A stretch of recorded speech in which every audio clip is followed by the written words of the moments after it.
Well, good morning, Bettina.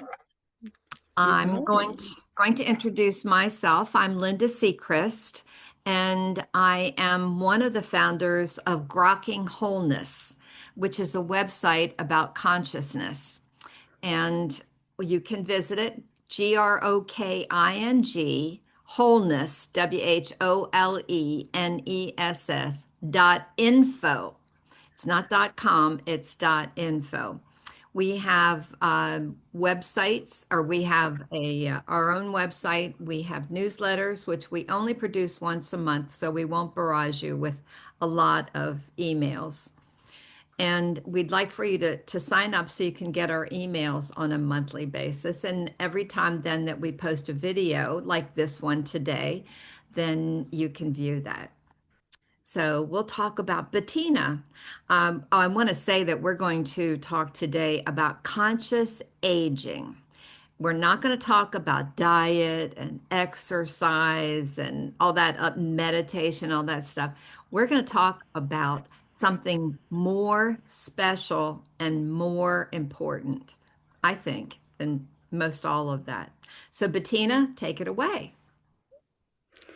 Yeah, thank you, Linda. Thank you for the possibility to talk with you. And yes, a short introduction about me, myself. Okay. So, first, I'm not a native English speaker, so I beg your pardon if something is not so clear. I'm a gerontologist. So, gerontology is the science of aging from Germany, and I'm not only a gerontologist, I'm also an educationalist and a dementia expert. I worked for more than 25 years in the field of dementia care, but and from this field, I got a lot of insights about consciousness and aging because I figured out due to some of my own experiences of consciousness or extraordinary experiences, that there are similarities between dementia and spiritual very advanced stages. So, and from there, I'm coming back to the aging topic. I'm looking now onto aging from a more complex perspective, I think. So if you are interested to read more about me, there's a website, bettinawichers.de, BettinAWichers.de. And then in the upper right, it's in German. Most of the when you come on the main page is in German, and when you go in the upper right corner there, you find English. Click onto that, and then you find the whole menu in English. So And good enough there's for now. Yes, good enough for now. And really there's a lot of good information that's in English on that website. And we won't forget to mention what you plan on doing. I think you'll start in April with some Zoom calls, some live Zoom calls for Q&A sort of thing. So why don't you Mhm. tell them about that? Yeah, I'm starting in March. The first is in March 18th. I will start a series of online talks about dementia and consciousness, where I will give insights into my research about these similarities between dementia and what I call spiritual awakening. So it's really interesting, a little bit weird, but very interesting, looking from this perspective. And there will be 4 times for now. One in, yeah, you will find the dates. The times on my website under services. So there's a page, dementia and consciousness, starting on March 18th. Okay. Well, then I think we've covered all the important information for people to be able to find you and find Grokking Wholeness. So let's talk about the important things, the important thing about your work on conscious aging. Where to start? Yes, where to start. It's a huge It's subject. it's a complex topic, and perhaps I should start there that I'm really looking from a quite complex perspective. I'm using the integral approach of Ken Wilber, so people know perhaps a little bit about that. Yes. So this is a good help to to unfold complexity of a topic. Um, So I use this approach, especially in my seminars about conscious aging. Perhaps we can talk about that also. And I'm also using transpersonal perspective, the perspective of transpersonal psychology, or better, transpersonal gerontology. It's not so well known as transpersonal psychology, but it's That's in. not well known at all. No, I'm writing an article about that at the moment. So it's really that I'm looking from that I try to differentiate different levels of consciousness when we're looking onto aging, and that I try to differentiate different dimensions or areas of aging. As you said at the beginning, it's not about diet and supplements. It is also about that. But it's in my approach is integrated. It's integrating supplements and diet and so on, also in a more complex perspective, and gives them the proper place into the complexity of aging. So perhaps this is a good start. Yes. And do you want to, just in case there are people here who don't understand transpersonal, would Yes. you would you talk about that? Transpersonal, it's I think most people have ever heard about Ken Wilber. They Yes. will have read a little bit or have heard about the transpersonal. It's an older approach than the integral theory of Ken Wilber, and it goes back to Stan Grof and people like Abraham Maslow. Abraham Maslow is not so well known as one of the founders of transpersonal gerontology, but he is one of it. I didn't know that. Yeah, I know yeah, him and his work, but I didn't know that. yeah. He died before he could publish the latest material, or perhaps he was not able to do that at the end. Or I don't know. I'm not so deep into his late work, but I know that was one of the founder of transpersonal psychology. And transpersonal means behind or above the personal. So in the transpersonal approach, we differentiate between three dimensions of consciousness, or three different identities a person can go through or develop from one to the other during her lifetime. And this is Mhm. the pre-personal. That's mostly that what we experience in our childhood and youth. Then we have the personal identity. This is that what is the mature adult identity, when when you are fully aware of your roles and responsibilities, and you're fulfilling them as best as you can, but at the same time you're starting to detach from your roles. You're not really not fully identified with them any longer. You're starting to look from above onto yourself as the personal, as the being that is fulfilling its roles and her responsibilities. And but at the moment we are in some way only at the half-time of evolution. So Yeah. most people are staying there in their whole life.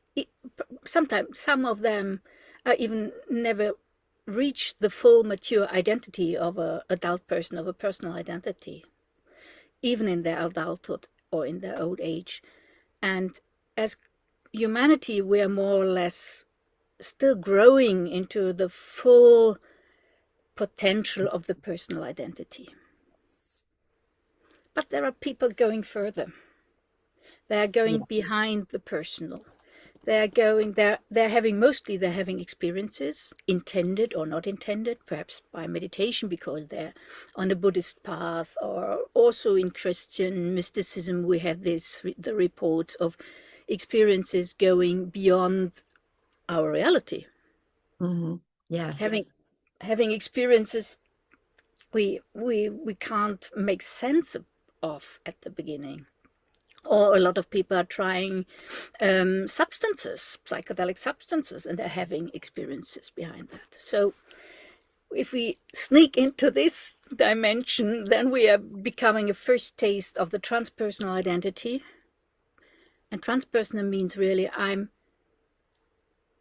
more and more detached of my personal identity. There's less and less self-identity, ego attachment, and so on. So yeah, it's enough for the beginning, or do you have more Yes. questions? No, that's quite a good thing. I was going to say, sometimes in having those experiences, and trying to integrate them into your daily life, it's hard to find a vocabulary. We don't, I think we need a whole new dictionary for that side of that level once we get there. Yeah, And to talk to somebody else about it, unless they have had something mm, similar, can be very difficult because they just think people think you're weird. yeah, yeah. This is, I think this is one of the big challenges of people who are going unintended into this dimension. Yes. So it's easy, or it's easier for people who are on a in a meditative practice, on a Buddhist path or something like that. So they have stories, they have heard about stories about that, what could happen when they're continuing, or they're trying to reach a goal, and they know that it is in some way different than that what we are experiencing here at the moment. So I think this is it's I'm not really working for them. It's also interesting for them, but I'm more aware about the mass, sheer mass of people, people in the aging process who are not prepared for these dimensions, Yes. who are not aware that there could be anything else, who have never heard about that, or if they have heard about, they couldn't make sense of it, and suddenly they're having experiences, insights, perhaps at the beginning something like intuition or lucid dreams or so, but from this moment something is happening in you, something old is dissolving, and if you can't make sense of it, and then you're trying to talk to your spouse or your children and say there's something weird happened, and they're looking at you and saying, is she getting weird, is something happening? And then there's so many diagnoses around, then we are all afraid getting diagnosed about Yes. psychosis, dementia, depersonalization, and so people are silenced by being fearful of getting pathologized with their experiences. Yes. The dissolution of the self in integral little steps, mostly, because it does sometimes people go early onset of something, but the dissolution happens over time. And Mm, it's really something for I know when it happened to me, I was not prepared for it and didn't know what it was. So I found that very difficult. I did write about it in my journal. mm, That was, at least I could see what was mm. happening to me. Yes. Yeah. So at your conferences then, do you dis try attempt to describe the process so that people become familiar with it, so that they know what expectations, I guess, might be, is that people do have expectations of things. I didn't got the question It's the people have expectations about what is happening in about what will happen to them. They, if you yeah. hear, yes, yes. So, So uh, about they have expectations what will happen when they get into the dimension of yeah, consciousness. Yeah. yes. Uh, but these people are a little bit more lucky than them who don't have any expectation that something like that could happen. Okay. Yeah, that's really that. This is part of my dementia research, that I really think there are a lot of people in this world who didn't had any idea. They don't have an idea of their self really, and then something is happening, like the dissolution of the self, early in their 50s or in their 60s, and they're getting more and more disoriented and confused, and anxiety and yeah, despair comes up because they can't talk about that. And these people have the bigger problems than them who had an idea about what could happen. They have the other problem, or I think not a problem, it's the wrong word. um, the situation around spiritual experiences, transpersonal experiences, extraordinary experiences of consciousness, is that there are a lot of expectations about that when you reach some point or some dimension, that everything will be good, that there will Yes. be bliss, that there will Yes. be happiness, that all your ego traits will miraculously disappear. That is not true. I guarantee that. Yeah, but it's really, Yeah. yeah, this is the problem. So I think we have to start to make to create new narratives about this area of consciousness Yes. and about what we can expect and what we have to expect when we are moving consciously or unconsciously into this dimension. And I really think that aging is meant for that. Aging is meant for this process of consciousness development into the spiritual realm or into the transpersonal realm, however you want to call that. I, I would have to agree with you. If you are talking to someone or some people about this, Mhm. what could you tell them that they can expect? Um, yes, I would say expect that your whole old your whole old world will dissolve. Everything what you thought is normal is like it is about matter, about your own being, about how the world emerges, um, will be dissolved by time in this process. So you will lose all your old references about the world and about your own being. And this can be very disturbing, very disorienting, and it takes a long time to embody it, not only here, not mental understanding. You can understand this mentally very easy. Ah, I had this experience, wow. But this inner process, that what is changing in yourself, it takes years and perhaps it takes the rest of your life. It does. And so it's when you've explained that to someone, does it make it not easier, but it gives them some, I want to say parable, but that's not the word I want. It gives them some narrative Mhm. for how things could be or will be for them. Does that bring any peace with Yes. process? Does it bring somewhat of an understanding that when you know what is going to come next on anything, it makes it easier because there's no not necessarily fear of the thing that's coming. Mm, I think it doesn't take the fear because people who are in the process are mostly experiencing fear because it's so radical what is happening. When you're starting to be more and more disoriented and you don't know why, even when you have an explanation, it it's still a lot of fear. But um, it makes more sense what is happening.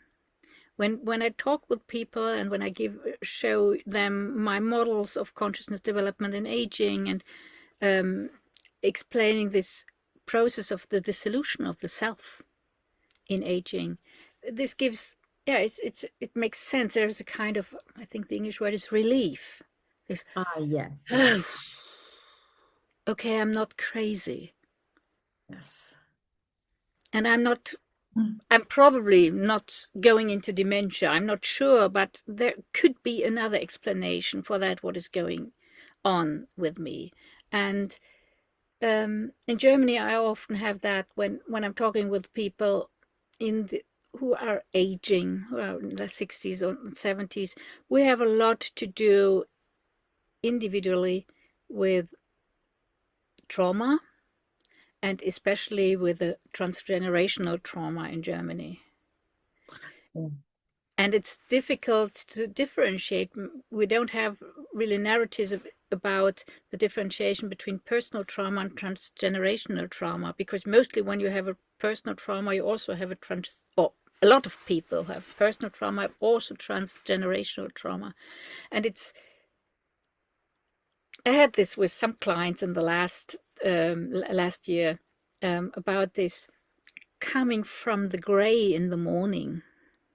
So coming back into the wake state Yes. with a deep feeling of despair, fear, gray. And when I talk with them, because I always also experienced that, and I know that it's not my personal identity any longer. I know that I'm in contact with transgenerational or collective trauma at night, or wherever I am at that night. So I'm coming back in the morning, and there's gray, and it's so frustrating and so.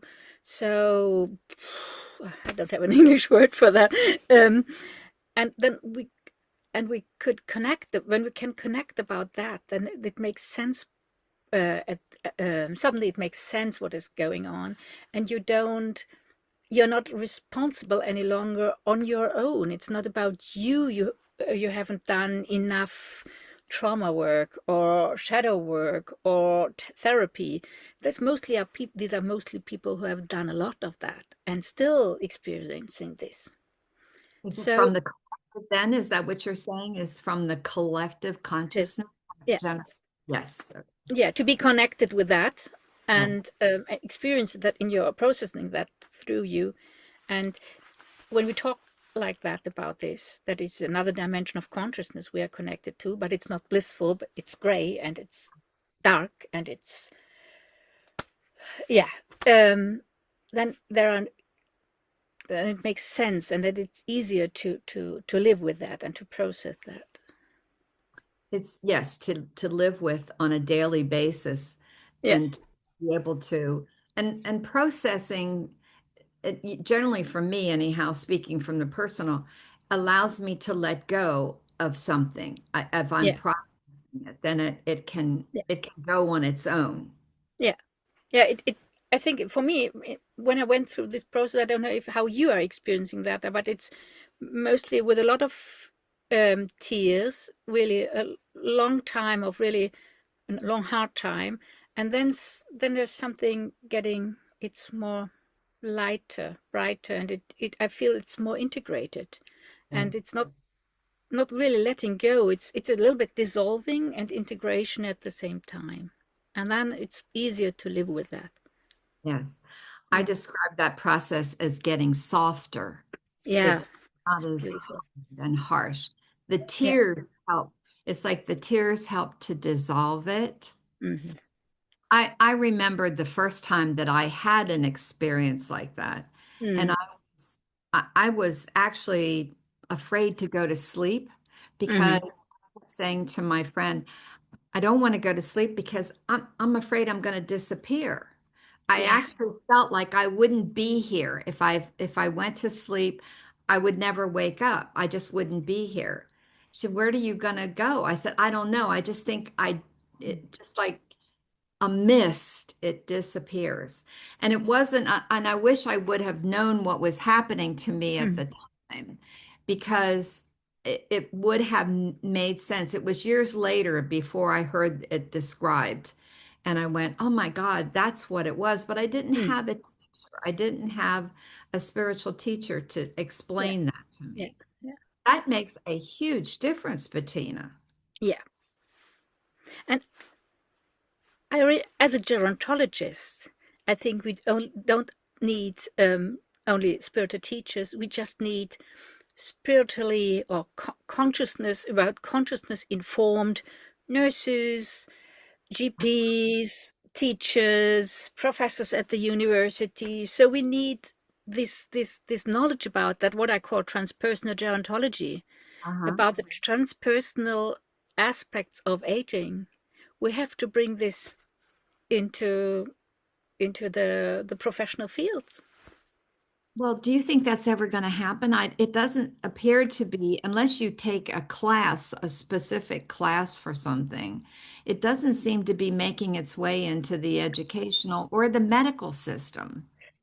I think it's happening because there are journals and trainings about spiritual care, for example. Okay. So, and these are mostly still on the personal level. So it's a kind of, yeah, it's spirituality from our religious perspectives. but there also you find articles now with aspects of the transpersonal, not very much, but about extraordinary experiences of consciousness. Just a few over there. But today again, I got an email from a woman some hours ago, who really in 2016 wrote an article where she talked about the ego dissolution in dementia, and I didn't know about her. She is looking from a neuroscientific perspective. I am looking from the phenomenological perspectives, and so we will talk next days. But it's really it's there.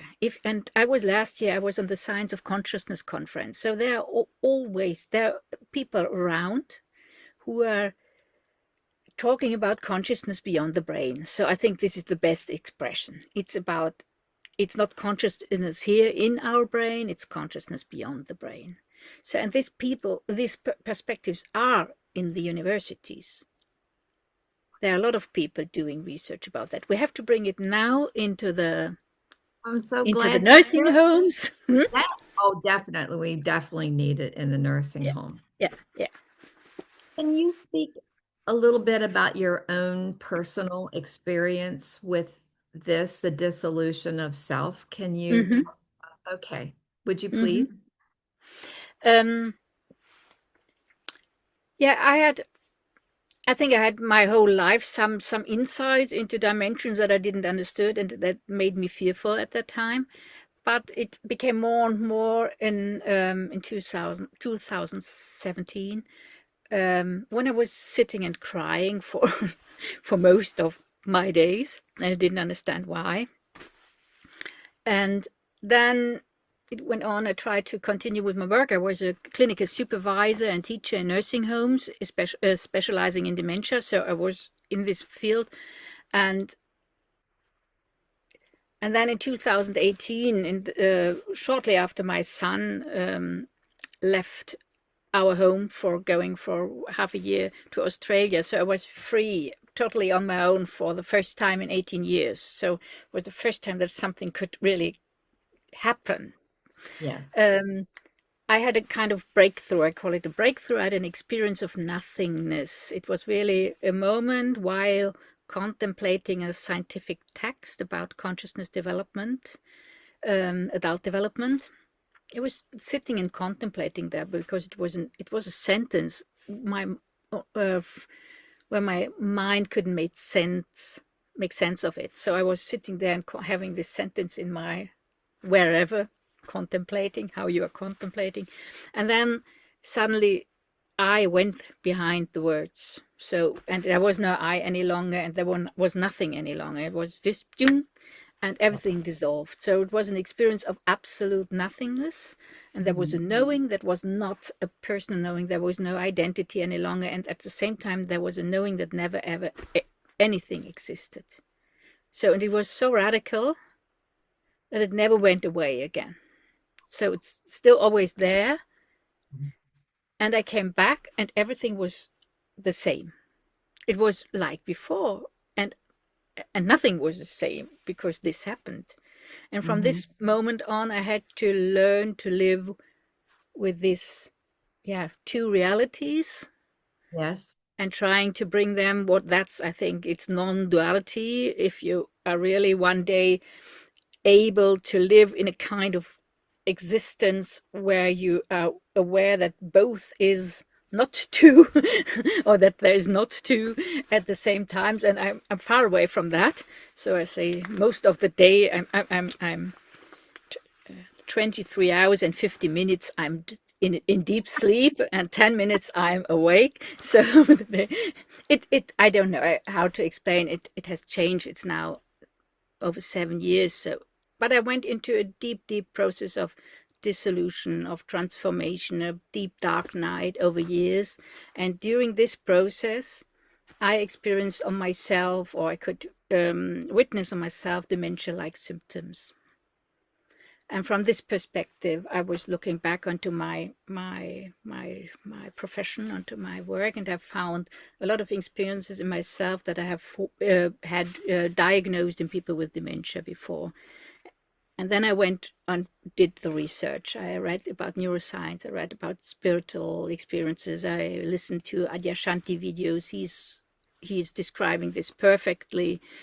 And I had interviews with relatives of people with dementia. I had had interviews with spiritual people about their experiences. So I brought together a lot of different insights. And Yeah. from there, I've developed this theory that dementia and spiritual awakening are the two end poles, the utmost, do you say utmost poles of conscious development and aging. One absolutely aware, the awakening state, and the other absolute unaware, the advanced dementia state. Well, what drew me to your work when I saw you with Jim Garrison Hmm. on, I forget what the name of the network is. Uh, Ubiquity University, Humanity Rising. Yeah, Humanity Rising. When I heard you speak, Mm, I was like shot through. I mean, I had heard my mother when she was in her last, I'd say, year and a half. Uh, mm-hmm, she had dementia. I mm-hmm, remember she would get up during the night and wander around the house, thinking it was daylight. mm-hmm. She would go back and sit on the bed, and she, when she sat on the bed, she was crying, and she said, "I don't know who I am." And that was so profound for me. Yeah, It just touched my heart at that time. And my heart ached for her. She yeah, had always been a woman with a big personality, yeah. had been the center of attention, and to get to that place where she didn't know who she was, it was very difficult. So I was like, I got to find this woman, Bettina. I got to talk to her. So I went looking for you on the internet. I I think we have to talk about really this example, these moments. I had my first session on dementia and consciousness in German on Friday, and we had a similar experience. One of the participants reported there. Um, we have to become aware. We have to really, how can I express this in English? Become them for the moment. When I worked so long as a clinical supervisor, and I was always curious why I was able to understand or to feel what these people are, what was challenging people with dementia, why they were so confused or disoriented, and I had always an idea I could. I was that I went I can't express this in English. I'm sorry. It's not about empathy. It goes far deeper. It's not empathy. It's really for the moment I am this person and I feel what they are feeling. It's not that I know everything about them. It's really only about the moment. The feeling. And when I just sense what your mother was saying, or this woman we talked about last Friday, it's really it's a state of consciousness they were in. Your mother was in a kind of state of consciousness. We always say they are confused or they have forgotten. Yes, these are the symptoms on the surface. But when you go deeper into that, you can really see there is a state of consciousness that is embodied now into them, where there is really no self any longer. They have really no you have to close your eyes. You have to go into yourself. You have to try to sense what it is when there is no idea who you are any longer. It's gone. It's gone. I That's very profound because that's really what I felt when I was standing there next to the bed listening to what she was saying. And I had no words. Mm. I had no words to offer. Mm. Yeah. Do you want to have retrospective an idea what you could have said? Yes, what I could have said.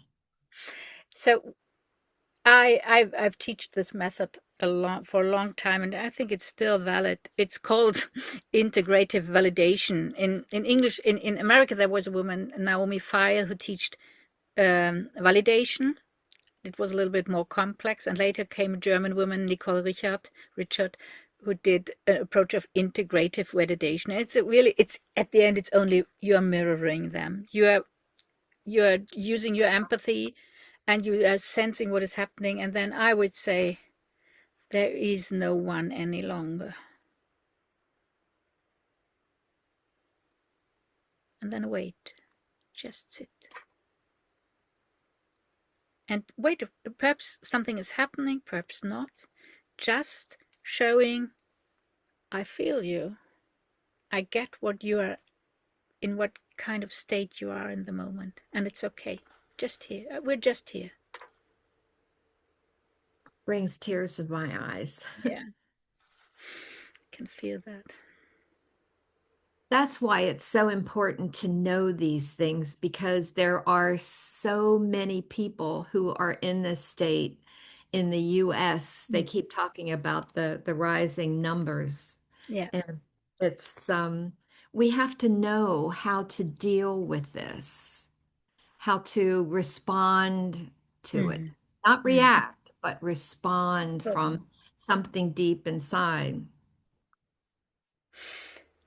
Yes, and I would go farther because this is what I teach, Dolly, and of course it's touching.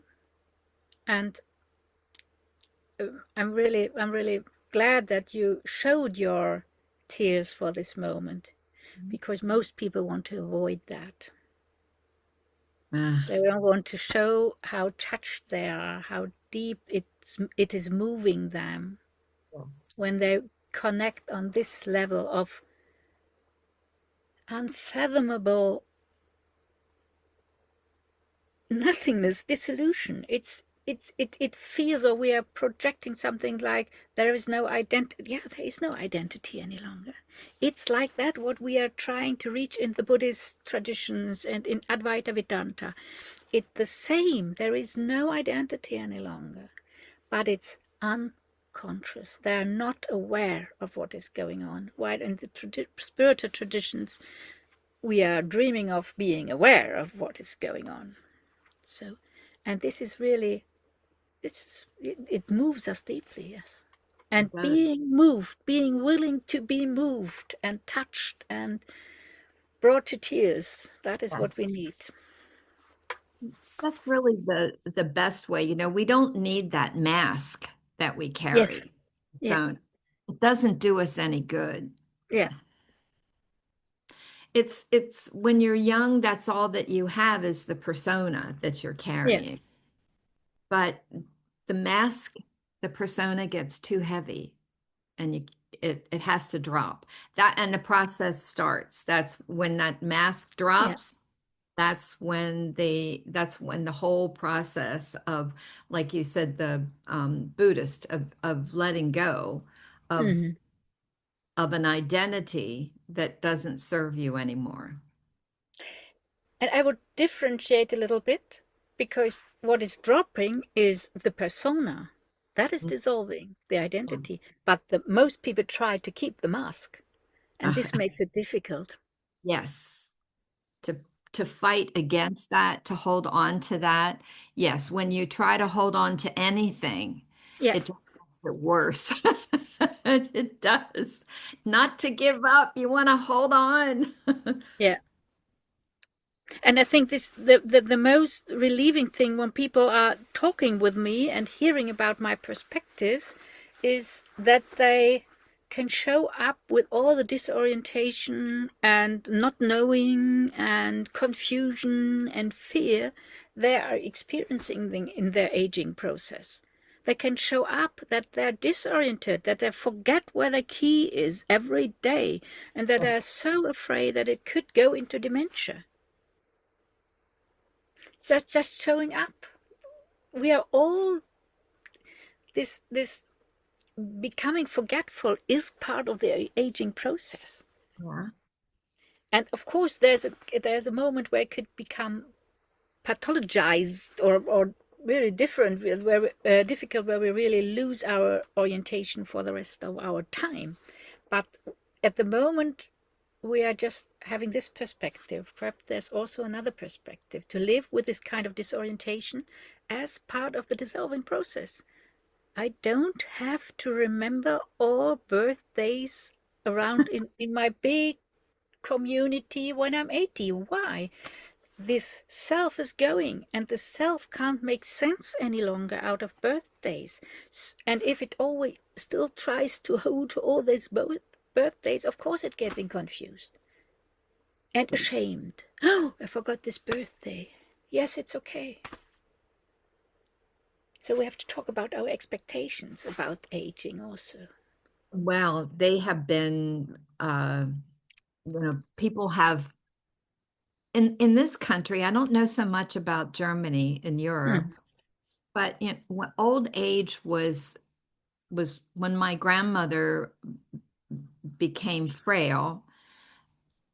Families didn't always take care of each other. That mm, started, I think, probably around the time that my grandmother had become frail. That's when the everybody was people were putting their relatives in nursing homes, and God knows we have so many places down here that are assisted care, memory care. They combine independent with like apartments on the property, and then you move to assisted care, and then when it gets really bad, you move to memory care. So where I live, there are lots of those. And so that's the process that we're most familiar with. mm, We don't know of any other process. mm. That has to change. That has to change. And I think that it needs different perspectives because sometimes I'm asked if my approach is of any help for people with advanced dementia, and I think no, not now, perhaps in 20 years or in 30. But at the moment, I could only inform the nurses, the caregivers, the doctors, Mhm. the relatives, and it is changing something. It changed the perspective, so it's helpful. But I think we have really go and talk about aging in our 50s, 60s, 70s, and Yeah. really as aging as a process we're responsible for, and not only by taking the right supplements and having the right diet and doing the right movement every day, but really about the consciousness process, taking responsibility for our consciousness, becoming And conscious of consciousness. so how can we become responsible, Bettina? I think the first step is really talking about that, like we are doing. That there is another dimension. I'm a little bit. I'm always using the differentiation 3 hour window is using, and Ken Wilber also use it a little bit. There are 5 dimensions of consciousness or bodies. We have the material, our bones and skin, and so this is pure matter. It's only matter. Yes. It needs the next body or next dimension, the vital force, as our window calls it. It's the vital body. Without the vital forces, matter is matter, nothing more. Yes. So, and then there comes the next level, and this is the mental, the mind. And humanity, this is the highest level of development in humanity at the moment, in overall.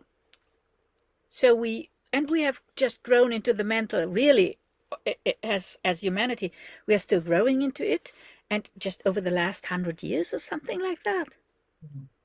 Yeah. So Yes. and a lot of people still are not aware how important it is to care for your mind, thinking good thoughts.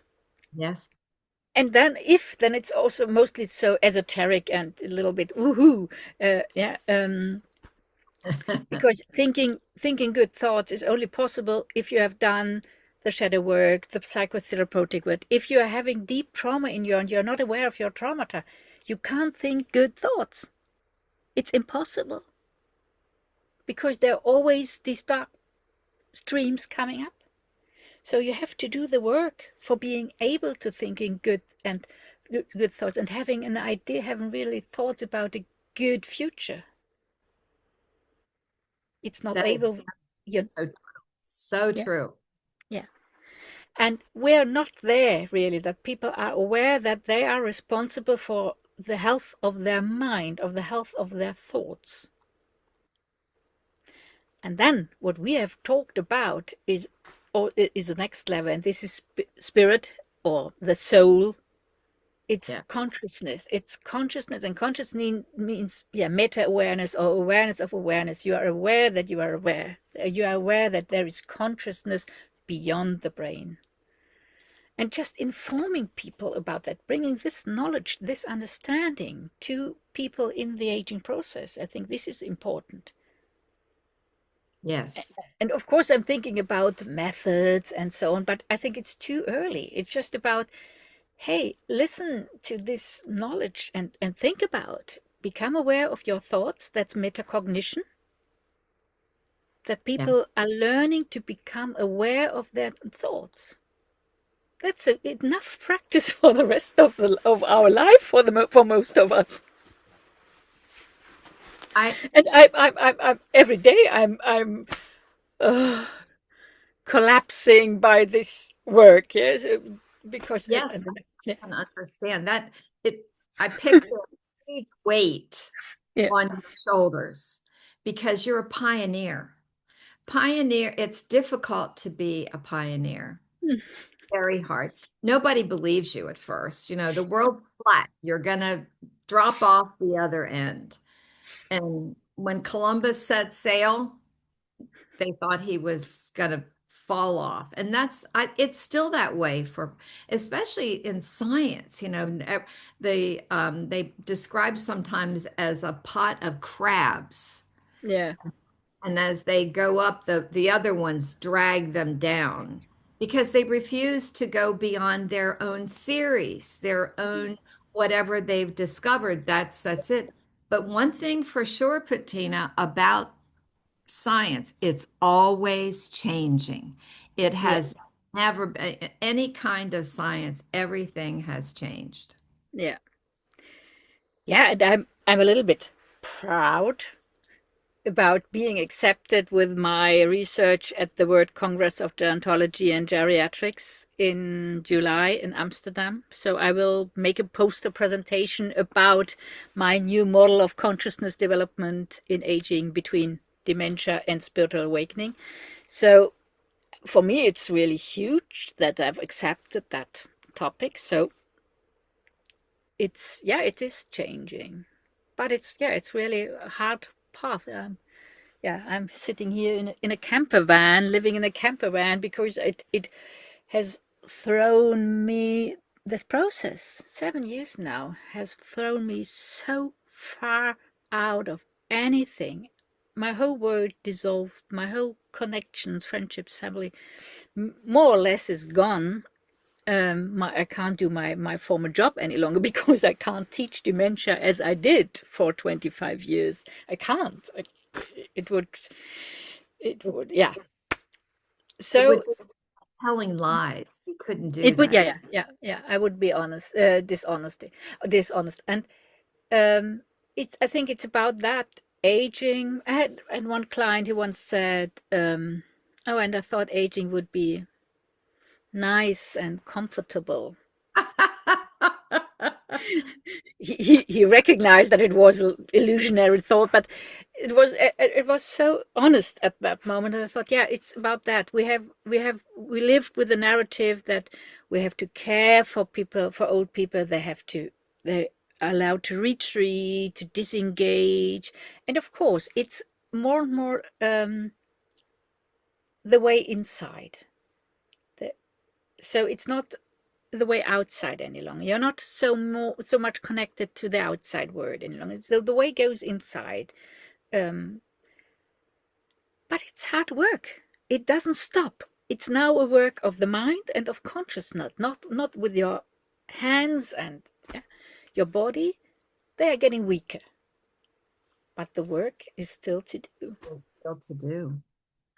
When you said about being responsible for your mind, it brought it brought to my mind that years ago, I want to say probably 30 years ago, I heard a spiritual teacher say, um,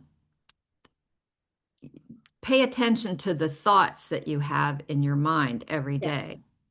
And I think they said something like 93 or 83,000 thoughts that you have are the same thoughts that you had yesterday and that you're going to have tomorrow. And I Mm, thought that was the silliest thing I had ever heard of. But he said, eavesdrop on your mind. And I did. And I kept a journal mm, because I wanted to I thought for sure he was wrong. I could, but it was so true. And then I had to train my mind because they were very negative thoughts. They mhm. were very Yeah, critical, condemning. yeah, Yeah. So yeah. I had to change that. And now I don't, I don't think I have many of those left. I still Mm, have like weeds in a yard, you mhm, pull mhm, them out. And I am so grateful for that. mm, mm. Yeah, for me, unfortunately, I can't say that. There are still so many not yeah often not personal thoughts any longer. It's really there's a lot of context in me that's not me, but it's also dark, and I still need practice every day, and I'm challenged every day, and I fail every day. And so um yeah, Do you and I think sorry. suggest people to do that, to be responsible for your mind? You have to really pay attention to what Yeah, it's yeah, coming up with. yeah. So for me, it was journaling. That was Mhm. the Yeah. only way. I mean, is that meditation?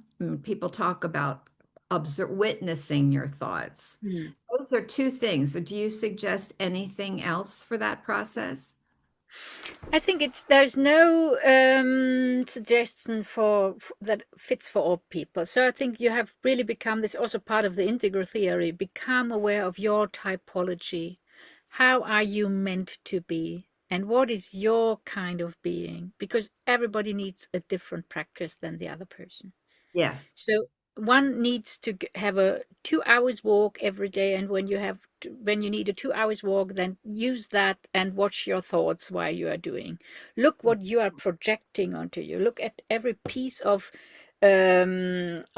debris or whatever you are finding, and take it and throw it in the bin and watch yourself what is happening. This is one person, and the next one has to go and care for other people because it's and you're just watching your projections. I think this is one of the best practices you can do next to journaling. I also prefer journaling, but yes, uh, really seeing the word as you are projecting it, Yes. it's also very helpful. Yes. And meditation, I'm skeptic. I'm really careful with meditation because if you are if you are in a process of dissolution, if you have had experiences of emptiness or nothingness or something, you shouldn't do any practice that is strengthening this experience. Shouldn't do a meditation onto emptiness when you are having experiences of emptiness and you can't deal with that any longer. Stop that. Then I think it's better to do. I always recommend for that case metta meditation, this loving kindness. Oh, okay. Yes. Yeah, there are 4 sentences or something that you can repeat on yourself. May I be happy, may I be healthy. Yeah, Oh, and I yeah. think this is good for all people who are in a not sure if they're in a kind of dementia process. Do that because it's strengthening yourself and not dissolving yourself more. So it's really different. It's really, we have to be careful with recommendations. I think it's Unique. more about encouraging people finding their unique way.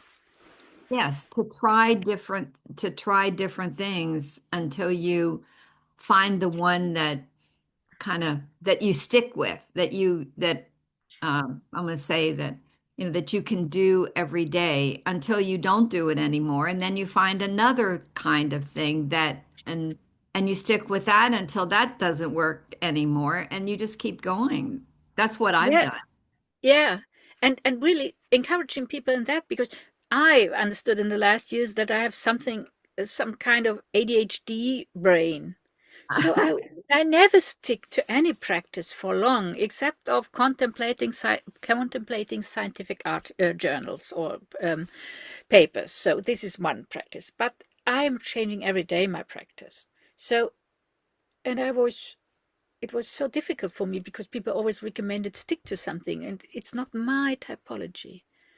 And then there's a visual type, and who needs she needs another specific technique that is not good for a auditive type of being. So yeah, and I always recommend the gene keys. If you have never worked with the gene keys, Now, what are they? yeah, it's a kind of new approach. Do you know human design? Have you ever No, heard of human design? Yeah, it's a kind the of word. typology. Okay. And the gene keys is an approach that came from that. It's from an Englishman, Richard Rudd, and it's a kind of complex typology, and really learning about your own gene keys. I recommend that for people in the aging process, understanding better how you were meant. So for me, it's which divine impulse wants to, To speak through you. yeah, Yes. and what has to be done, or what was rejected or repressed, suppressed, and Rejected and suppressed are, yeah, yeah, yeah, yeah. both apply. So, so in doing the work. So I think in my seminars I'm working with that, with the gene keys also. Yeah. So a lot of material. Yeah, a lot of material. This has been, I just think this has been wonderful. Maybe it's just me. Um, this has been very, very helpful. So I can't imagine that it won't help other people. And that's What? really why this is why we do this. It's for awakening something in people that may be dormant, be asleep, that hasn't occurred to them before. Yeah, yeah, Um, and start yeah, wherever yeah, you are. yeah, Start wherever you are. yeah, and accept that there's one path for you that is not the same to the person next to you. You have to find your own path, Mm. your own methods, your own path. And I think it's goes back to Thich Nhat Hanh, the Vietnamese. This sentence: the next guru will be a sangha. Yes, I wrote that in an article. I found that quote, and it is because you grow more when you're with a group of Yeah, some people that are pretty much on the a like-mindedness, not yeah, everybody's exactly, but you help each other to grow. That's what a yeah, sangha yeah, is yeah, for. yeah. And I think we have to find, or that there will grow, not we have to, that's the wrong, there will grow kind of communities or sanghas of people in the aging process. We have to connect, and we have to help each other by finding our specific path. Not asking the guru, not asking the doctor or the teacher, asking myself and getting help from the people around me. And maybe getting a little help from the conscious, yes, above. I think there's a lot of help that can come from there when we understand the integration process of that. We're not alone in this universe. Not, Mm, no. yeah. Well, Bettina, this has been wonderful for me. I don't know if you've enjoyed it or not, but I Yes. really have. I think it was visible that I'd enjoyed it also. So thank you. Welcome. You can put this on, I don't know if you have a place for this on your website or not, Yeah, but I have. Yeah. you can put a link we'll send you the link to this and you Yeah, can put that on your website. It yeah, goes on ours and our YouTube channel. yeah. That's good. Yeah. Okay. Okay. Well, you have a good day. Enjoy the Yeah. beach. Yeah, I will have. Thank you. Same to you. You have a longer day. Mine is nearly going. It's nearly evening now. So, And I want to remind people, please check our YouTube channel for this, Grokking Wholeness. It's we have quite a few videos on there. So you have a good day, Bettina. yeah. Thank Bye. Thank you, Linda. Bye bye. I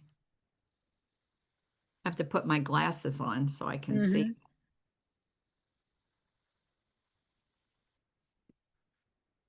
There we go.